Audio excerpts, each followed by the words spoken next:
Basketball Talk Pro. My name is Ron Ecker. In our last session, we talked about the invisible player. And it dawned on me that one of the things that I had wanted to talk to you coaches about for some time, but never really found a place to work it in. But I think this is a good place, because we just spoke about the invisible player. And I'm not talking about being an invisible coach necessarily, but determining exactly what kind of coach are you. I'm not talking here about fast break or defensive minded or, those things. I'm talking about you,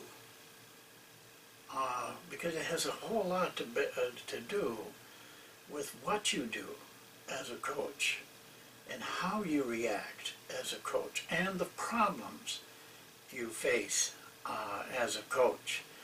To be able to know yourself is probably the most valuable thing you can have in coaching. My experience has been there's a lot of rough spots in coaching. You're going to be questioned and criticized in almost anything you do. You have to have the inner self, that inner knowledge that can bring you through those times, because they're going to happen. You can't get away from it in our field. So I thought I wanted to spend a little time with you as a coach in an area that maybe you haven't thought about a lot. I talked to a clinic of coaches some time ago now, and at the end, like most of the clinics, you allow coaches to ask you questions, and we had 2 or 3 questions, and then actually it was a lady coach at the very back of the room asked me, what's the toughest thing you had to overcome in your career? I'd never been asked that before. In fact, I'd never even thought about it before. But I was amazed to find that within seconds, I answered her question very briefly. My answer was this, that the toughest thing I had to overcome was my own shyness, the fact that I was introverted, and I feel that most people are extroverted, and I did that in about a sentence. Well, the reaction, I was ready to go on, but I looked around and I could sense and see that these coaches thought, there's got to be more than that. And it was like I'd kind of pulled back the veil, admitted I was gay or slept naked, or, it was like I had divulged something to them that they didn't think they had a right to know. But the speed of how I answered it, made me think afterwards, I never thought about this, never. But I knew immediately how to answer that question, because obviously it had been tormenting me for some time. And I was dealing with it the best way I could. But it still was very bothersome. You see, the studies I read, about 75% of the people in general are extroverts. That leaves 25% to be introverts. So that means if you are an introvert, you deal with, almost everyone you deal with is different than you. You probably don't think a lot about that. But it is important, because the extrovert sees life differently than the introvert. The extrovert wants outside attention. They're happy when people are paying attention to them. They want to have people paying attention to them. The introvert, like we talked about in the silent player, is just the opposite. He doesn't want attention. He's uncomfortable with it. He just loves what he's doing. And so he doesn't need anything more than that. And this can create a lot of problems. It did for me. For a while, I thought I had to be like the extroverts because they were much more popular. People noticed them, or they didn't notice an introvert sitting over in the corner someplace at a party, and the extroverts are the life of the party. I was over there, with no one to talk to, and I remember talking to John Wooden about this. He went through the same pain. He was a very quiet man, but the football coach there was a very loud guy, good guy, nothing wrong with him, good coach, but he carried the event. He had to carry the event. He had to be the life of the party. So John was stuck over in a corner someplace. Hard to believe, isn't it? A great coach that he was. As it turned out, that football coach ended up having a heart attack in a hotel room with a prostitute. John ended up winning 10 out of 12 NCAA championships. So it doesn't seem to, make any difference. But people don't really understand you, and you don't really understand them, because they look at life differently. You don't think so, but it's true. I will give you a little bit of help on this. I'm not a psychologist, but I have dealt with it. There's a test. It's called the Myers-Briggs, originally called the temperament evaluation. Now I think it's more popular as a personality test or evaluation. Myers-Briggs, I think you can see it right above me here on the whiteboard. It's spelled M-E-Y-E-R-S hyphen B-R-I-G-G-S test. It's two people that have put this test together. Interestingly enough, the test is taken from the studies that Jung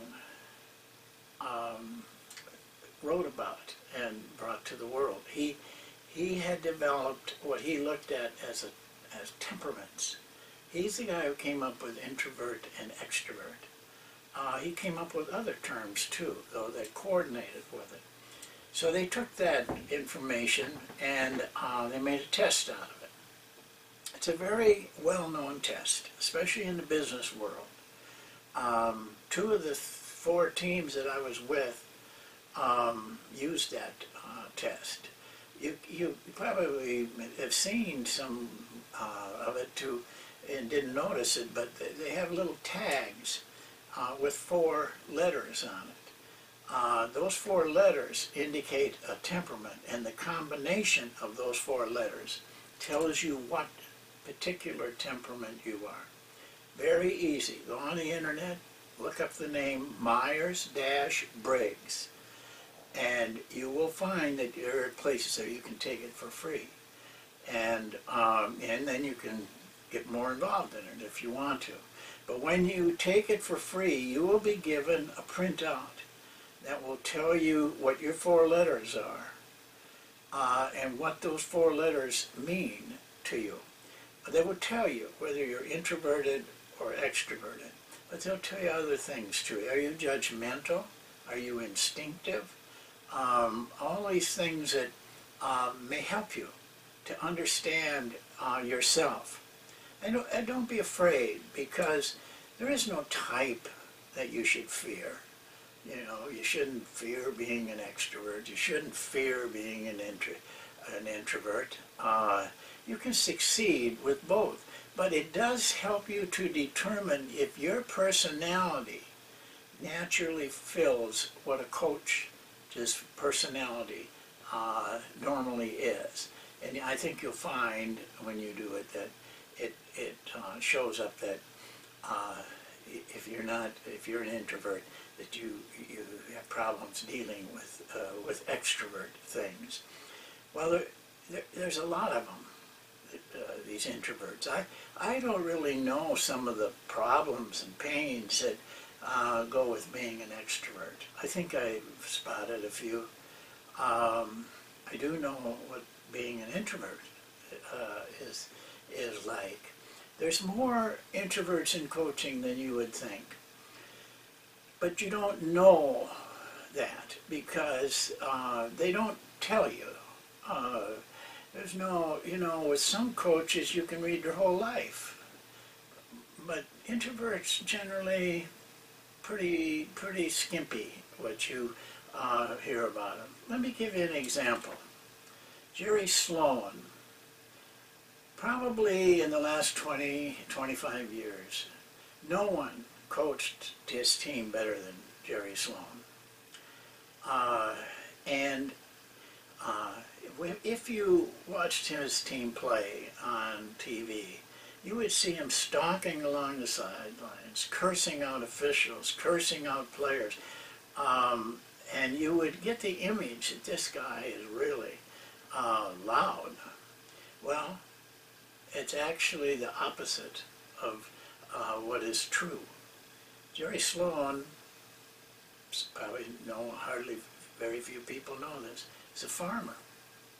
There's a farm in McLeansboro, Illinois, little town in southern Illinois. Goes there all the time, loves it, loves being out there, and he actually works in the fields, and he loves it. I don't know what a farmer does. I do know from talking to him that he spends a lot of time cutting things and that sort of thing. He's out pretty much every day, all day. He's out in the field someplace, plowing or something.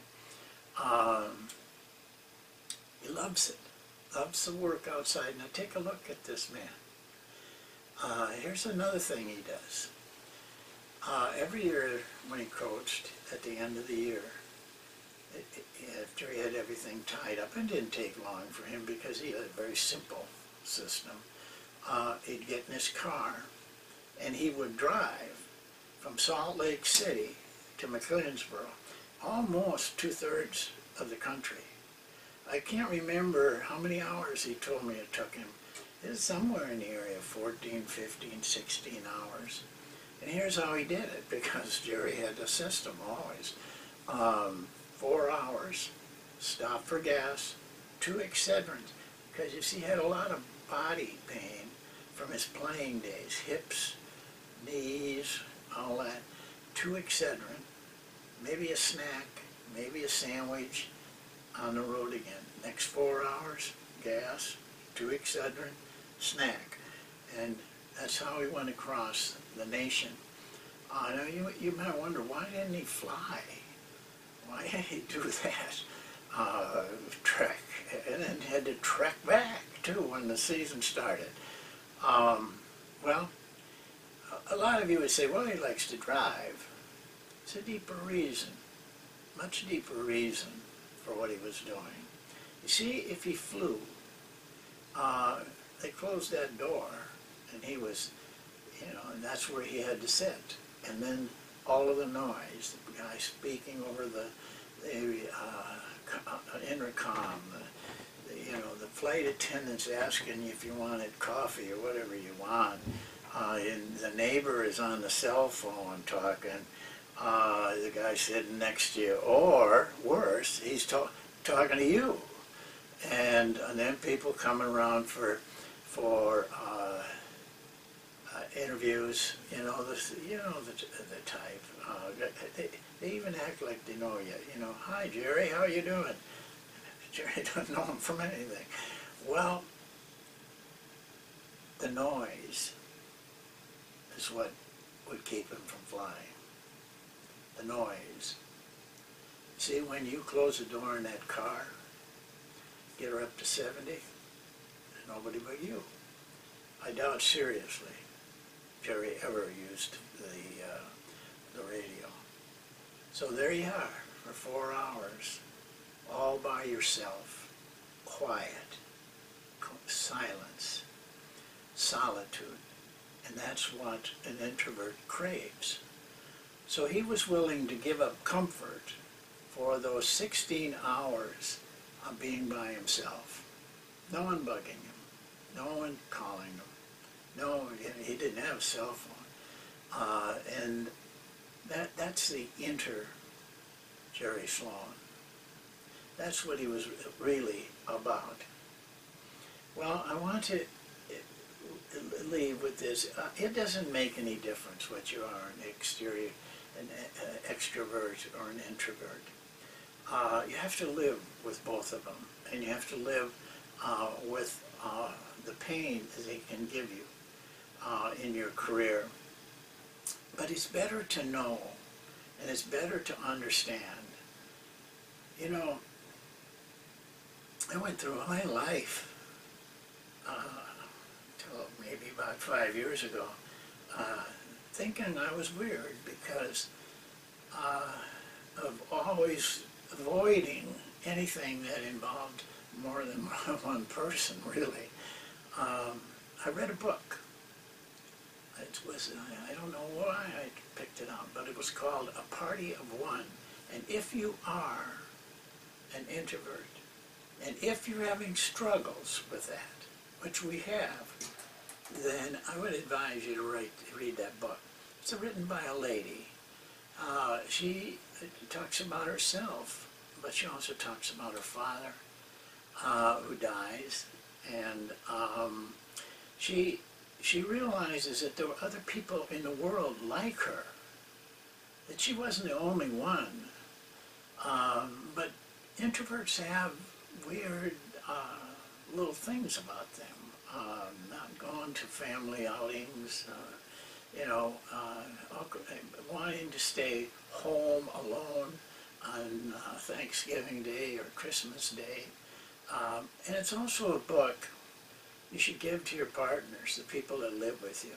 Maybe it'll help for them to understand these things, what you're doing, why you are like you are.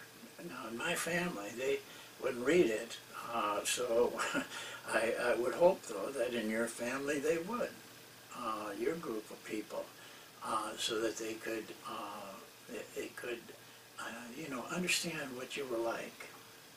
Well, the bottom line is this: know thyself. It's in the Bible, and it's probably the most valuable thing we do. You have to work at it. Take that test. It'll help you. It's not going to be change your life, but it'll help you to understand yourself if you study what they write. They're very accurate. That many hundreds, thousands maybe of businesses use them to understand the people within their own organization.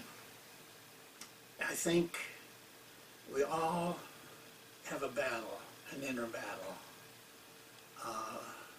So it's best to identify it and live your life accordingly, and live your coaching life accordingly. Because what you really value in yourself is what will come across as a coach. That's it. Thank you very much. We'll try to get another one going just as soon as we can.